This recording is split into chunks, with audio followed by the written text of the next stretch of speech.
Hola, ¿qué tal? Soy Publio Bautista González Uzcategui, gestor cultural, bailador y al día de hoy director de la Corporación Cultural Corcuma. Mi nombre es Gerson Leonardo Jara, investigador y gestor cultural y también director de la Corporación Cultural Casanare. Muy buenos días, mi nombre es Luis Alberto González, gestor cultural y bailador de joropo profesional y director de la Corporación Cabresteros de Arauca. Bueno, nos encontramos hoy en este espacio con un tema muy importante, un tema que seguramente va a dar de qué hablar después de este proceso, de este podcast, y tiene que ver con el joropo de hoy, maestro. Ese joropo que a muchos les molesta, a muchos les apasiona, a muchos les gusta, que se dice mucho y no se dice nada al fin del baile de hoy, lo que llamamos nosotros joropo académico o joropo moderno o joropo espectáculo o joropo show, como le quieran llamar.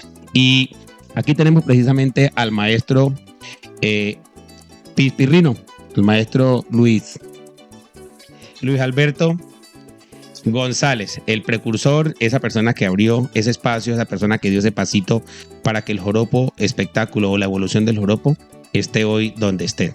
Claro está que muchas personas quisieron seguir ese legado, ese camino, esa invitación que hizo el maestro Luis Alberto González, y pues el joropo va bastante avanzado, maestro, con mucha crítica y con mucha receptividad, sobre todo en las nuevas filas, en las nuevas generaciones, en la juventud, porque realmente es un joropo para jóvenes, un joropo para persona disciplinada, persona con de una u otra manera un cuerpo atlético, porque pues realmente a eso nos conlleva el baile de espectáculo. Bienvenido, maestro Luis Felipe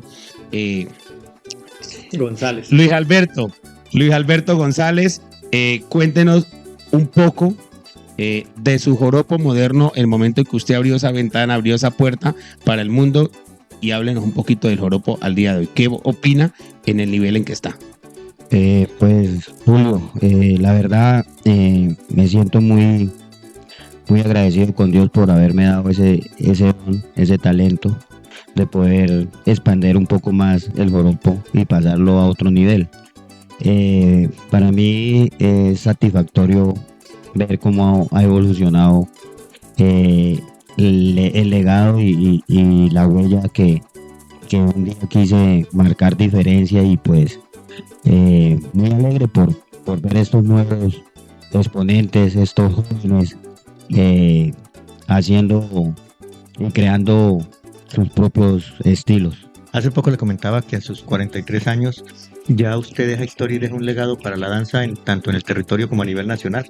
Y vea todo el legado de todo lo que usted ha dejado. Entonces creo que el orgullo suyo debe ser bastante por eso. Sí, claro, para mí, mejor dicho, es algo indescriptible cuando veo a esos muchachos en las tarimas y ser el portador y el pilar para que eso evolucionara al ritmo y al tiempo que está hoy en día. Cuando usted inicia, maestro, ¿cuáles fueron como las mayores dificultades que tuvo cuando comienza a desarrollar esta nueva técnica de la interpretación del baile? Pues como todo, siempre lo que decía el maestro Publio, siempre hay pros y contras, ¿no? Y también hay personas que aceptan, pero lo que más me daba duro eran las críticas, el trato de que estaba dañando el joropo, que estaba dañando el baile típico, llanero o criollo o sabanero, como dicen. Pero para mí era como esa fuerza que me daba al mismo tiempo de decir, no, pero si todo puede evolucionar, ¿por qué el joropo también tiene derecho de expandirse y de ser distinto? Maestro, hablando de eso que dice usted, darle libertad y evolución al joropo, ahorita hace unos días se dio en Villavicencio el Joropódromo Internacional de Villavicencio, el cual hice parte con unos grupos, y ahí se le hizo un homenaje y un reconocimiento al maestro Gustavín Vázquez. Y ahí lo felicitaron en público y le dieron una placa, un reconocimiento. Lo ovacionaron por el trabajo, la trayectoria, la experiencia con sus grupos, porque ha llevado el joropo a muchas partes del mundo. Yo recuerdo una vez precisamente que fui al torneo internacional del joropo y había una una situación, había una situación creada por las emisoras de Villavicencio, donde decían que el señor Gustavín no era una persona grata para Villavicencio y se decía porque él había dañado el joropo. Esa era la problemática, y le pedían a Gustavín que hiciera el favor de dejarle el joropo como lo tenían los metenses, que él era araucano y que no tenía por qué haber dañado el joropo como lo había dañado en ese entonces. ¿Qué piensa usted de eso? Yo pienso que están totalmente errados, porque es que nadie daña a nadie. Le voy a dar un ejemplo. Cuando el Cholo le metió guitarra a la música llanera, incorporó la guitarra, aparte del arpa, 4 maracas y bajo, el Cholo era criticado, estaba loco.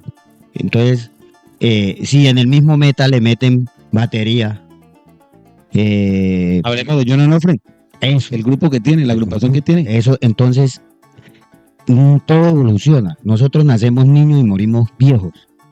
Entonces, todo tiene que evolucionar y cambiar. Bueno, yo creo que sí, y yo soy muy partidario de que todo tiene que evolucionar y por ende el joropo. Yo creo que el joropo al día de hoy se vende mucho más, sobre todo con esta nueva línea, con este nuevo estilo, con la vestimenta, porque si hablamos de la vestimenta, el joropo es totalmente distinta al joropo tradicional o al joropo sabanero. Maestro, usted nos va a regalar un poco de su conocimiento de la cronología de los vestuarios. Y hablando de vestuarios, si nosotros vemos, y usted que sabe más que yo de eso, maestro, que es investigador, si vemos, nos remontamos a Arauca, en Arauca se usa mucho aún. De hecho, la maestra Abigail, que está por aquí, hoy vino con un vestido camisón, ¿sí ve? Y la maestra Josefina vino con su vestido, el estilo de su vestido y su vestimenta. Aquí en Casanare también usaban un traje, un tipo de traje, pero creo que no era, siempre habían unos cambios. Ahora hablamos del meta. En el meta conocí yo el traje Zagala, que era el que usaba la mujer, y yo pregunté que por qué el traje Zagala, y me dijeron que el maestro Honorato Infante, que tuve el placer de conocer a este gran gestor de la danza llanera, precursor, y a que se le rindió mucho homenaje, y aún se le sigue rindiendo homenaje en el meta por ese gran trabajo tradicional que hizo. Y él me decía que el traje Zagala, porque ese traje lo usaban las mujeres en la época de Jesús, que eran las pastoras de las ovejas. Interesante el nombre por lo de Zagala, sí. Maestro, nosotros le estábamos echando la culpa a Arauca, precisamente por 2 cosas, ¿no? Por lo de la evolución en la manera de bailar, pero también por el traje. Nosotros acá en Casanare, la variación o los diferentes procesos que se fueron dando a nivel comercial fueron haciendo que los trajes fueran evolucionando. Como hablábamos esta mañana, cuando teníamos el comercio por las falcas que subían por el Pauto, que subían por el Cravo, que salían del Meta y del Orinoco, se subía un comercio y esto llevaban los cortes y las telas para las ventas a las pequeñas poblaciones. Luego cuando se abre la ruta, ya se tenía la ruta comercial al llano, pero cuando se abre la vía Cusiana, pues todo va variando. Entonces teníamos un desarrollo de un traje por un lado en los pueblos ribereños y por otro lado el desarrollo de un traje por los lados de la cordillera. Porque además, una de las cosas que cambia en el joropo son los estilos, como lo decía hoy el maestro. Y netamente hay algo que yo siempre cuestiono, me salgo un poquito el tema del traje y que cuestiono en los concursos, es la homogenización de las maneras de los bailes. Lo hacemos en Casanare, por ejemplo. En Casanare tenemos Piedemonte y tenemos muchos municipios de Piedemonte, donde su manera de bailar el joropo va un poquito más pegada al tipo cordillera. Andino, claro, entonces es más brincadito, es más saltadito, tiene más movimiento acá en el cuerpo. Pero maestro, pero tú ves el joropo de los municipios como Trinidad, San Luis, Maní, Orocue, los municipios que son más llaneros, el joropo es más asentadito, tiene unas variaciones. E incluso cuando vemos el de Casanare frente a lo tradicional de Arauca, hay unas corporeidades un poco diferentes, ¿sí? Que marcan su estilo. Y entonces nosotros a veces queremos en los concursos igualar, y es que todo el mundo tiene que bailar igual, porque es que así es que se baila, porque así es que se es. Y esas estructuras, decir, es que es así, es lo que nos permite o lo que lleva a las críticas cuando alguien comienza a salirse de los formatos tradicionales y comienza a hacer nuevas cosas que evolucionan. En los trajes pasa lo mismo. Nosotros teníamos acá el traje llanerito, el traje criollito, entre comillas, que venía del traje floreado. Pero recordemos que las telas floreadas nos llegan al territorio apenas hacia más o menos 1934, 1935 nos llegan las primeras telas de flores estampadas, porque fue cuando las puso a producir la triada de Tejicolor, Fabricato, y había otra empresa que apenas produjeron por primera vez las telas floreadas y las trajeron. Antes los trajes eran más un poco unicolor, con unas Sí, se movían las popelinas y se movían otras telas diferentes a las que ahora tenemos, pero que establecieron ese traje. Esa importación de tela, ¿de dónde venía? Las primeras, nosotros terminando los procesos de independencia, nuestros procesos comerciales se dieron con Inglaterra y con Francia, que eran los enemigos naturales de España. Después de un proceso nuevamente volvemos a retomar comercio con España, pero inicialmente todo lo que fue finales del siglo XIX e inicios del siglo XX nos está llegando, todas las telas nos llegaban importadas desde Francia, desde Inglaterra y desde Italia, que era con los tres países que teníamos alianzas China, ¿en qué tradicionales. momento jugó? Eso fue posterior, porque es que además China comienza a hacer un proceso por el Pacífico y entonces comienza a establecer alianzas con México. Y entonces por eso, por ejemplo, en México hay un traje tradicional que se llama el traje de China poblana, pero es un traje mexicano, no es chino. Era porque la tela y los adornos que llegaban, que además es un baile zapateado, que fue una de las herencias jesuíticas, eran en lentejuelas y tipos de telas chinas. En Colombia el proceso con Asia de economía se dio mucho más sobre la década de los 70, 80, que comenzó a hacerse esa apertura económica de tener comercio con los países asiáticos. Y eso hizo que fuera modificándose. A nosotros lo que hablamos, por ejemplo, lo del sombrero, lo que hablamos de todas estas telas, del calzado, de las telas, de los pantalones. Casualmente la moda europea, por ejemplo, nos llegaba primero a Orocue que a Bogotá. ¿Por qué? Porque es que para llegar a Bogotá tenía que llegar por el puerto de Barranquilla, subir por el Magdalena, llegar a Honda y luego subir a Santa Fe de Bogotá. Eso demoraba días y días porque además de Honda a Bogotá tocaba lomo de mula. Mientras que a Orocue llegaba en yates y barcos mercantes. Y entonces Orocue llegó a tener consulado alemán, consulado francés y consulado italiano porque las relaciones económicas eran tan fuertes que establecieron consulados y ahí nos llegaba muchísimo comercio, entre ellos las telas. Y de ahí nos subían por los ríos y todos los demás. Entonces, por ejemplo, con todo lo que ahorita está en boga la vorágine y todo lo que nos hablaba de las caucherías, toda esa explotación tan terrible. Hay algo de historia de la vorágine en Orocue, ¿sí? Sí, claro. Se habla algo de eso. Porque es que además viene el escritor Rivera, se establece porque viene a hacer un juicio, viene de juez, viene de abogado para establecer unos dominios de un hato. Y ahí se enamora y hace todo el proceso del llano y comienza a escribir el proceso de las caucherías, que es todo la máxima explotación humana. Y en este proceso, pues, llevaban hacia el Orinoco, llevaban hacia Europa toda esta vaina. Y de allá para acá traían cosas. De acá llevaban plumas, zarrapia, cueros, y el caucho. Y de allá para acá traíamos telas, traíamos pianolas, traíamos instrumentos, traían cosas, lo que subía por barcos. Eso no podía llegar a los pueblos de cerca de la cordillera, porque era muy difícil, porque ¿cómo cargaba usted una pianola en arpa, a caballo? Entonces de allá nos bajaba lo que bajaba por Támara, lo que bajaba por la ruta de La Salina, por Nuchía, por supuesto que bajaba, y la ruta que venía de Socha y más arriba estaba Chita, de Chita hacia abajo. Sí señor. Y todo eso nos llegaba acá. Mientras que Arauca, por ejemplo, tuvo un comercio más fluido con Venezuela. Nosotros se demoró más en llegar a eso. Y eso hizo que obviamente el traje, que obviamente el calzado, que todo lo demás se diera. Por ejemplo, acá tuvimos mucha época en que las mujeres utilizaban crinolinas. No sé si en Arauca se dieron, pero eran unas vainas que le hacían esponjoso un poco el traje, que era muy incómodo por el calor y todo. Que luego evoluciona al medio fondo. Que ya no sé si doñas señoras alcanzaron a utilizar medio fondos. Sí, todavía. Sí, claro, todavía usted encuentra medio fondos, que era la enagua que estaba debajo, que fueron moviéndose. También tiene la abuela. Todavía guardados medio fondos. No, ya entraron. Los tiene como ustedes, de reliquia.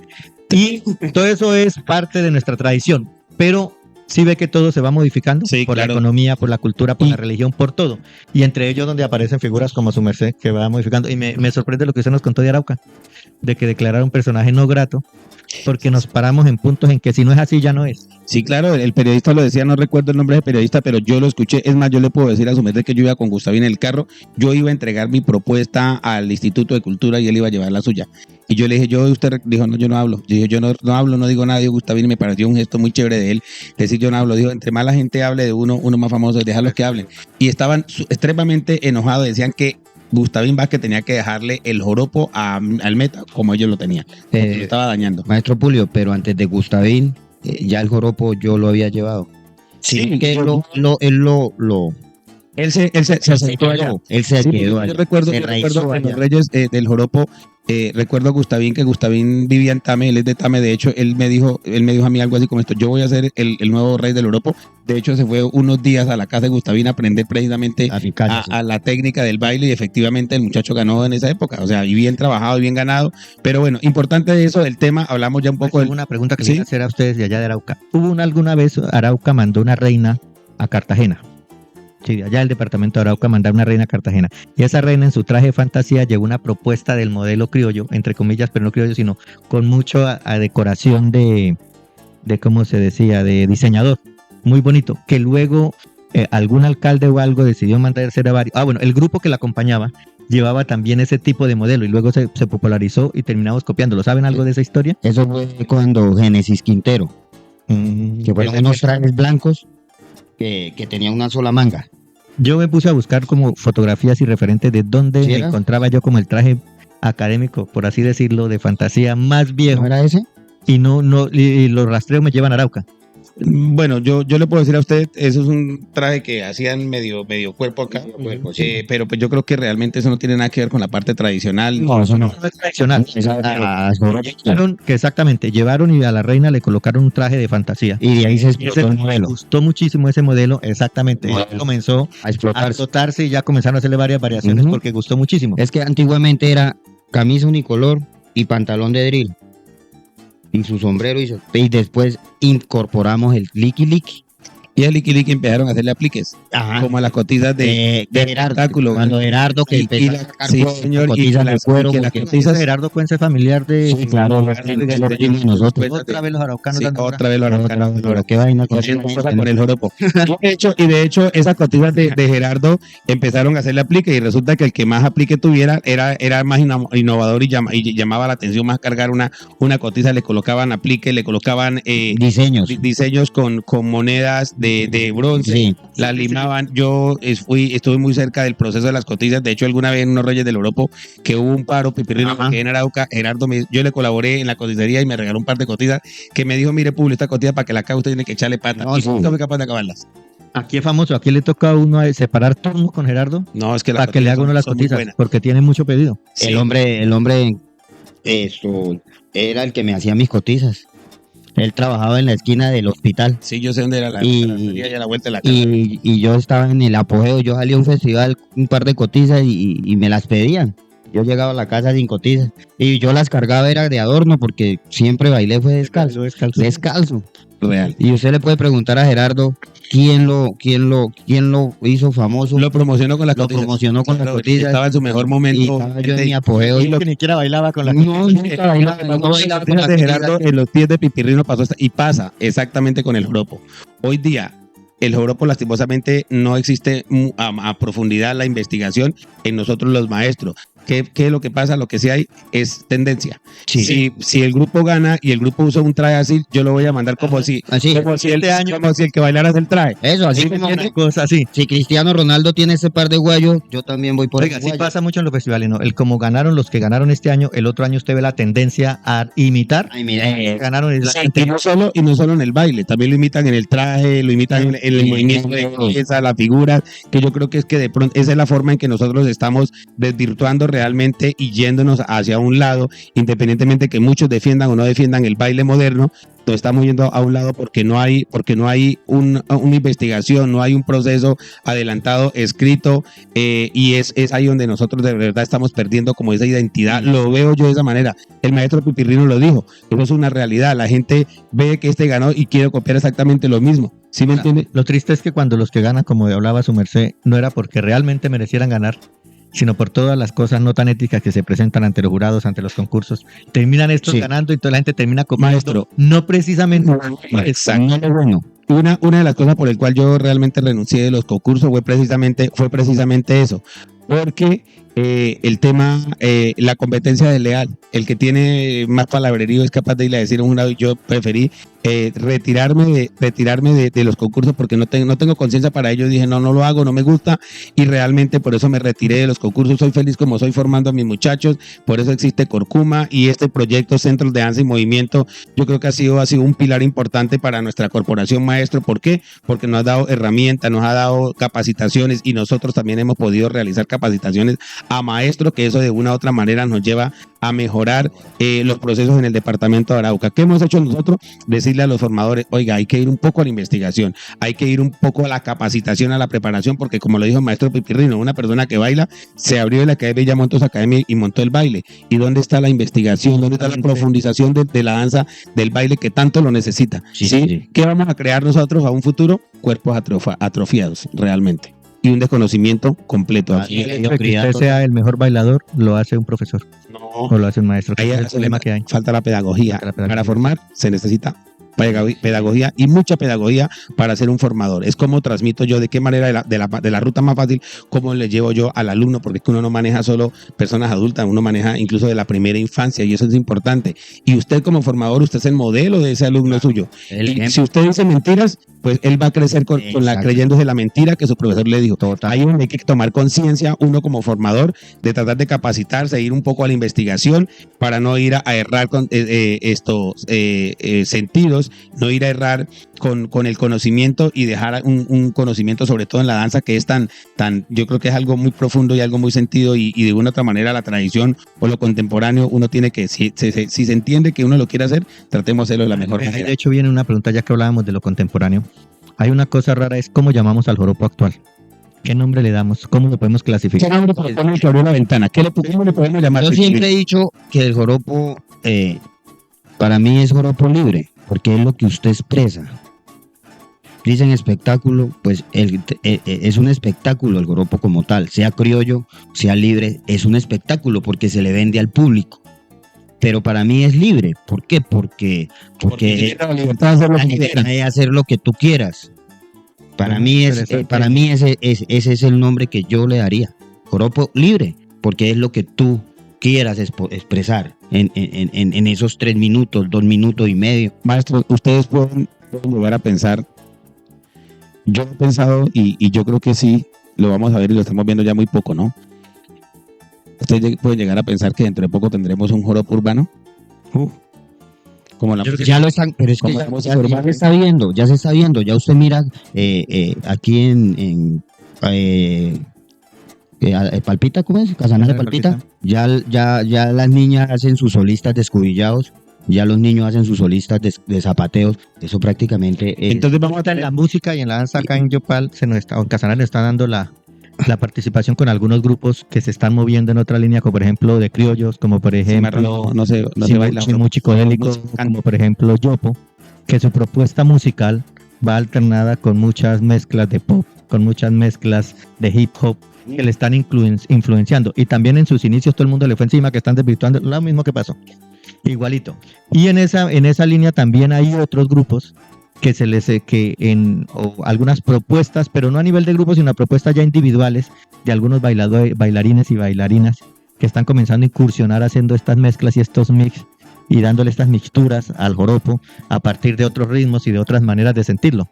Mire, las primeras mezclas que yo hice para grupo, mi mamá tenía una grabadora de CD y cassette, y yo he comprado los cassettes vírgenes y unía a oído. Yo ponía pausaba y ponía la grabadora en el tema y ponía el CD. Entonces me gustaba este pedacito de tal tema y a oído, mire, cuando ya iba a llegar la joda, le metía el dedo, ¡pum!, disparaba.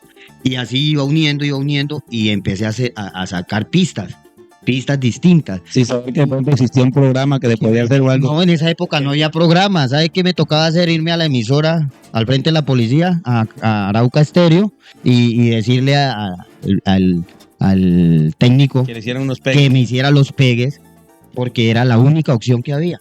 Y de ahí empezó todo este desorden de fusionar. Pero era oído y a dedo. Entonces iba a llegar que si tuviera una grabadora le hago yo una pista tal como la hacía. Era oído. Yo llegaba y me concentraba, y cuando ya iba a llegar el corte, le metía el dedo. Y quedaban perfectos. El maestro Pipirrino habla de a oído, y yo tengo que contarle algo, una experiencia propia y vivida con Pipirrino. Yo alguna vez en la vida, nosotros fui a un festival internacional de la frontera. Y yo vine bailando a Pipirrino, yo iba también a concursar en el mismo evento. Y Pipirrino manejaba tan bien la música que yo dije 2 cosas. O este man tiene muchísima capacidad auditiva, o sencillamente le habían montado el baile?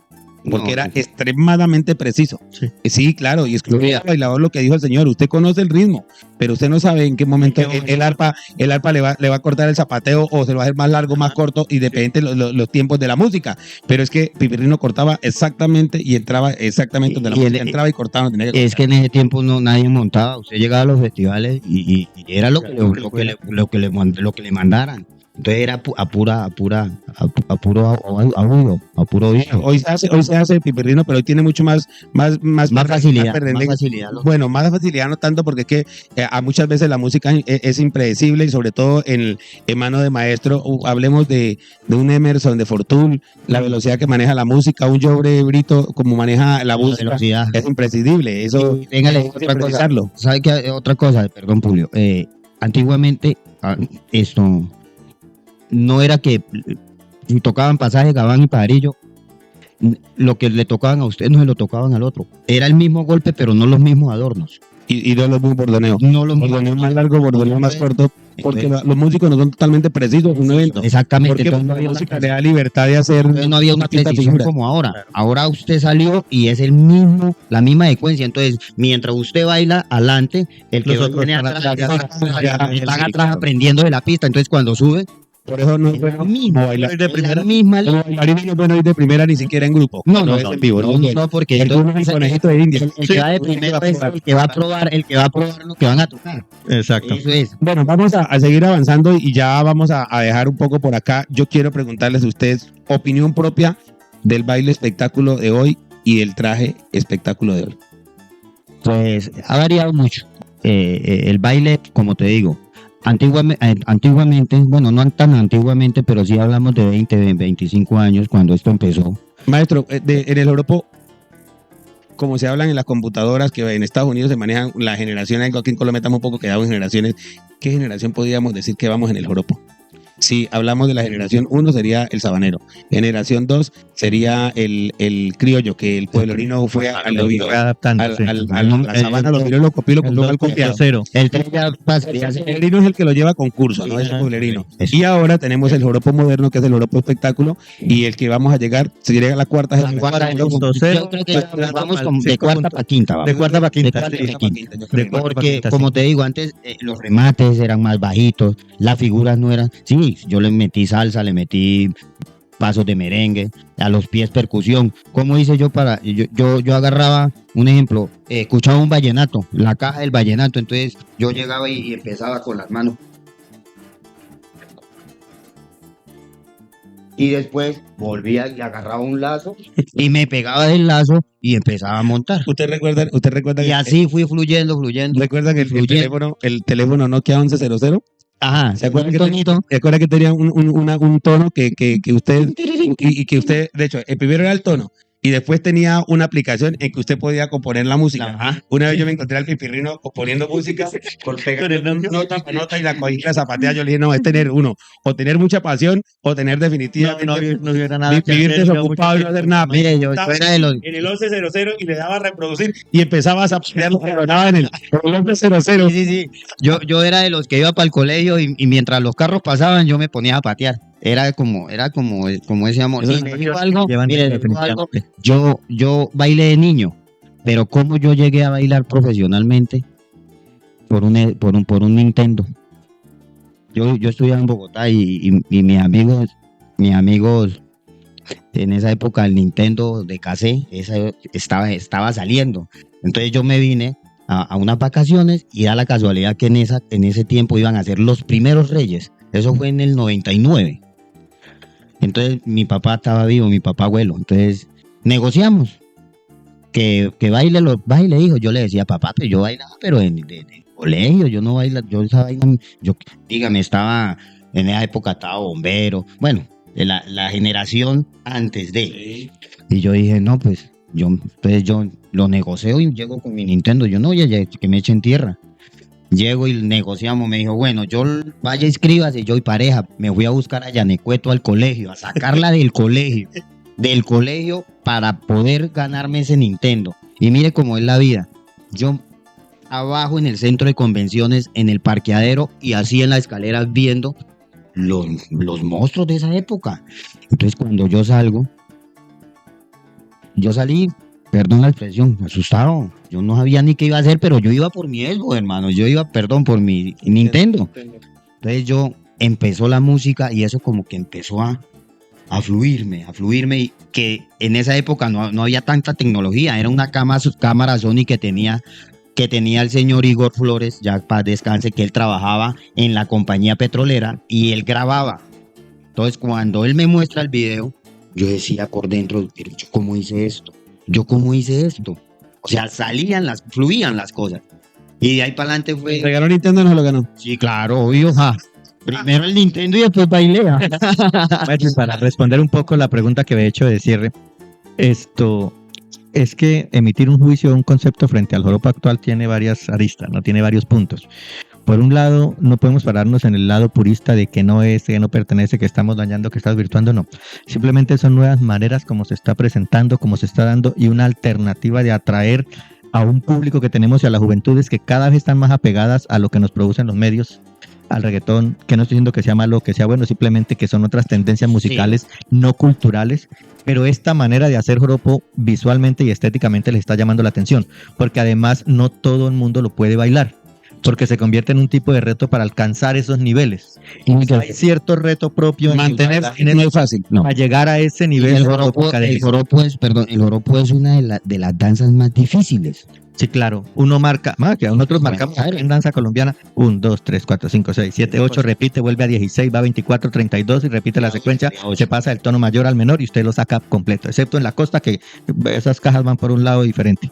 Pero usted en el joropo no puede hacer esa vaina. No, señor. El joropo tiene un la línea de 3 cuartos y la otra va a algo muy complicado. Donde se cruza para poderle dar. El joropo para poder coger. En la música andina es matemática, absolutamente matemática y es predecible. En esta no. Y eso hace una serie de dificultades, ni las más berracas, para poder atravesar. Respecto al traje, obviamente estamos en un momento de marketing y que la cultura tiene que pasar o tiene que irse un poco más allá de solo lo convencional y recurrir a la tradición y al mantenimiento, sino a la venta y convertirse en algo que sea vendible y atraíble para un público que cada vez quiere ver más show y quiere más espectáculo. Sí. Y entonces los grupos tenemos que estar en esos juegos entre lo que le vendo al público o conservo lo que es la tradición, o cómo me muevo en las dos líneas para mantener esas dos cosas sin perder lo importante de la tradición y nuestras raíces, pero también haciendo lo posible para llegar a un público que permita la venta de mis espectáculos, que permita el sostenimiento y que se permita el consumo de los productos culturales que estamos saliendo o que están emergiendo en los diferentes grupos y en las diferentes academias. Más cosas sobre el traje, los sombreros. Los sombreros antiguamente, vea, era así, a la cortica, más, ¿sí? Más, ahora nos ponemos los americanos. Si no es o Wellington, o eso, no se los pone porque tiene que ser el sombrero alón, el que y este. Sí, pero en realidad los sombreros es más, típicos en el metal, usted cuando el oropódromo, los primeros oropódromos, usted miraba gente con unos sombreritos alicaídos, aligaches. Sí. Bueno, yo quiero ahondar en esto y quiero preguntarles a ustedes en este tema. Vamos a nombrar 3 intérpretes, coreógrafos, y puede ser mismo bailarines, porque pues nosotros hacemos de todo un poquito, hombres y 3 mujeres, de los cuales usted admire, Pipirrino, y que considere usted que están en un nivel alto con la interpretación y la evolución del joropo. Hay un personaje que influyó también cuando yo empecé, que yo creo que nunca le han dado el reconocimiento y siempre ha estado guardado, que se llama Pablo Saín Robin. Él fue uno de los precursores también. Acá lo nombramos mucho. De que el joropo espectáculo también él lo hacía. Que diferente a mí, él nunca zapateó, pero él era demasiado figurero. ¿Sí me entiende? Él no zapateó, porque él no usaba figuras, pero era creativo con las figuras. Otro, pues, de los muchachos de ahora. Sí, de ahora. Estamos hablando del joropo de hoy. Del joropo de hoy, pues, yo diría Álvaro Rico, que es un demasiado talentoso. Chiqui Vázquez. ¿Pero Chiqui baila? Chiqui bailaba más que Gustavo. Sino que Gustavo lo durmió. Sí, lo recuerdo porque Chiqui era que iba al Festival Luciana, ganó, era Gustavín. Gustavín era pintor. Es que Gustavín era pintor y tocaba arpa. Gustavín no bailaba. No bailaba. Él vino a bailar Cuando empezó a explotarse el joropo, Y empezó el grupo Y empezó cabrecero el de grupo con cabrestero el de Jiménez, Arauca. con Pilín. con Pilín, Sí. ¿no? Con pincelada, con Pilín, que yo venía a darle talleres a Pilín. Ahí cuando quedaba en el colegio, El Florirán. en el Florirán, Y ahí quedaba. y yo manejaba Donde cabrestero. hoy día era la plazoleta del encuentro. Ah, bueno, exactamente. Ahí quedaba la calle. Ahí de los de ayer, pero hablando del joropo. De los- Álvaro Rico, dígame otro nombre. Parito y Chiqui, y otro coreógrafo de acá de Casanare, si no me equivoco, Michael Higuera. Maestro, dígame usted. Y fue pucha, en varias líneas hay varios. Me debe las mujeres. Sí, Sí, señor. Definitivamente Pablo Saín ha sido uno de los referentes que nosotros tenemos acá en el Garcero, Sí, señor. porque es de los que usted dice. Sí. Más innovación le metió a los Y no lo... Álvaro lo Rico, que- pues todo su trabajo que está haciendo con De Raza, que es una vaina comercial interesante, está Sí, haciendo introducción de la danza contemporánea y de la línea del contempo en el joropo. Sí. Y eso- el flamenco también. Entonces, claro, todas esas fusiones que está haciendo ha hecho que a nivel nacional Tenga más visibilidad. tenga más visibilidad, incluso mucho más que la que tiene acá en el territorio. Uy, sí, claro. Entonces es más reconocido Álvaro Rico en Bogotá, Medellín, Bucaramanga, en todos los otros lugares de Y centro. es más valorado. Y es más valorado. Más que valorado. acá en los territorios. Ahorita mire, hoy precisamente con Es más Sandra valorado. trabajamos un estado que están haciendo Álvaro Rico unos talleres de percusión, de zapateos y lo llevan a la danza contemporánea. Ah, los movimientos, correcto. ese tipo de Entonces, cosas. Sí. Está inclusionando con la tendencia contemporánea. Pero también tenemos aquí varios portadores y hacedores que yo conozco acá, por ejemplo, coincido, Michael Higuera, ahorita está muy en boga el de Gavilán, Ah, eso. se me olvidó el nombre. Mario de Maibrie. El marido de Maybe. El nombre. Riaño. Riaño bastante. Eh, Bailadores que bueno, se ¿y han dónde- mantenido, dónde como dejamos- por ejemplo dónde John dejamos? Aguirre. ¿Dónde dejamos un Que tiene muchacho? Mi compadre John también. Bueno, si a mí me preguntan, bueno, defínalos. Álvaro Rico, Sí, definitivamente Riaño. Riaño y Está difícil el tercero entre John Aguirre y Michael Higuera. Michael Higuera es muy buen formador y ha sacado muchos talentos. Pero mi compadre John ha sido más Ha sido más festivalero, festivalero. pero hay que valorarle. intérprete que Mientras que Michael ha hecho semillero y Sí. muchos de los jóvenes que hoy bailan fueron alumnos de Michael Sí, Higuera. sí, sí, sí. Bueno, Eso es te la herencia es eso más- yo voy a hablar. Ajá, listo, dale, mujeres. Definitivamente de que conozco a Lady Cachay, La negra, mi prima, sí. fue primero que Lady. Sí, pero igual ya Shirley. allá, ¿no? Es Ah. la que actualmente se mantiene estén arriba con ese proceso. Samara Tapias, No la conozco. Sí, ahorita y esta niña de Salgado, Alejandra Salgado. esta niña Ya, ahorita están en el Sí, top. sí, sí, están que en el están en La el Choco en su momento. Choco en su momento. La Choco en su momento. Liliana Moreno también en su tiempo. Buena. Sí, Liliana E también. incluso Gladys en su época. Sí, Sale en su Gladys momento, González, sí, sí. en su momento. Bueno, pero para mí yo puedo decir, Álvaro Rico está en un umbral que alcanzarlo es complicado y tiene que ser usted alumno de él y muy juicioso. Sí, claro. No, es una. Otro que, bueno, Riaño es un buen coreógrafo y está produciendo muy buenos espectáculos. Yo no sé quién esté trabajando ahorita a Baloy, a Selección Joropo, pero Selección Joropo tiene un trabajo muy bueno Los realmente. mismos, ellos ¿Qué- mismos. qué los de mismos admirar? chicos, Los los mismos mismos chicos.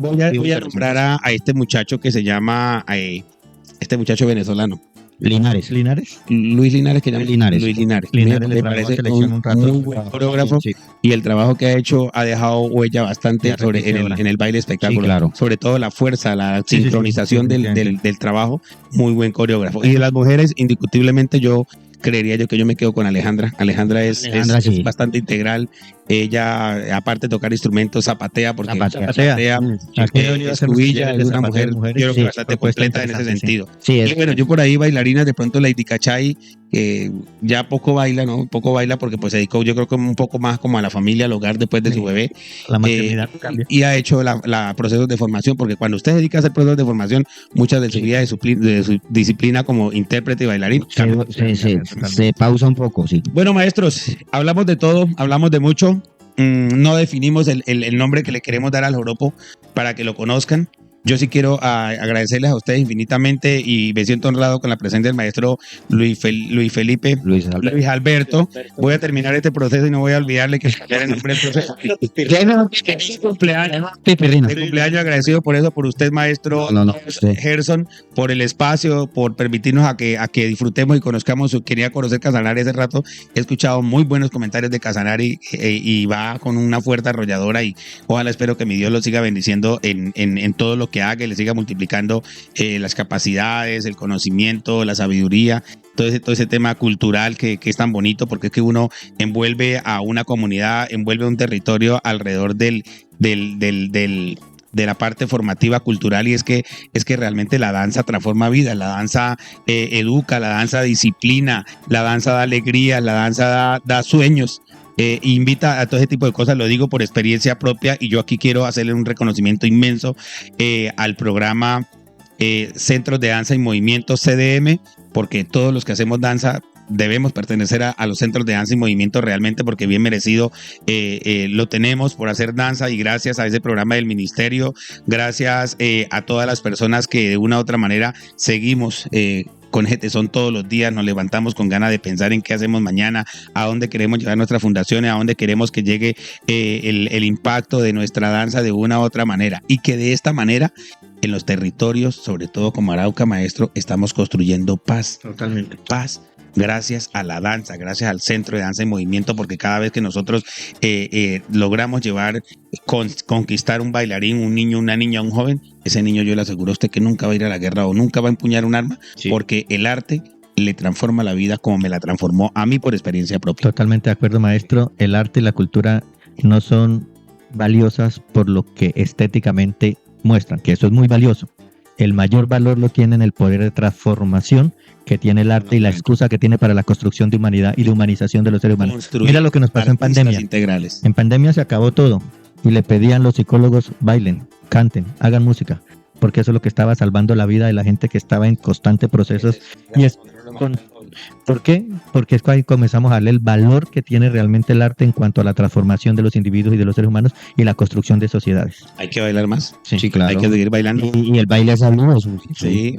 Bueno, a todos ustedes, muchas gracias. Chao, chao. Gracias por acompañarnos, a los productores detrás de cámara, aquí a los invitados especiales, a la maestra Abigail, muchas gracias. A la maestra a Josefina, al maestro Pedro Fidel Sosa, a Edil, al abuelo, y también a Gerson. Muchas gracias a todos ustedes, a Sandrita, que es una precursora, que escribe estos proyectos y que nos brinda este espacio. Chao, chao. Muchas gracias. Muchas gracias. Bueno, Al abuelo. al abuelo ya está listo.